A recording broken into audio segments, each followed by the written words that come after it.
Ma nomination à la présidence du conseil de surveillance de l'IPMED, c'est pour moi avant tout un honneur, c'est aussi une responsabilité que je vais essayer d'exercer avec les vice-présidents, 3 vice-présidents qui ont été nommés avec moi et avec l'ensemble des membres.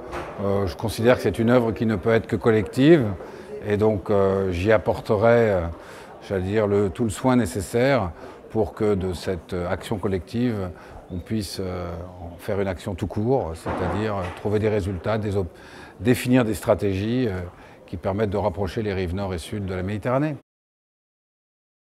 Suez est né au bord de la Méditerranée. Suez, c'est avant tout le canal de Suez. D'abord, c'est une œuvre d'entrepreneur. Ensuite, c'est un lien entre la Méditerranée et l'Asie, dont nous bénéficions encore aujourd'hui. Donc c'est sûr que Suez, et j'allais dire, ça veut dire GDF Suez, Espace Environnement bien sûr, Suez est aujourd'hui extrêmement imprégné de l'histoire méditerranéenne qui est au cœur de ses succès. Alors dans nos domaines, ceux de l'eau en particulier et des déchets, il est clair que nous avons un rôle à jouer car le problème de l'eau dans la Méditerranée et même d'ailleurs déchets dans la Méditerranée sont 2 sujets qui sont à mon avis absolument vitaux.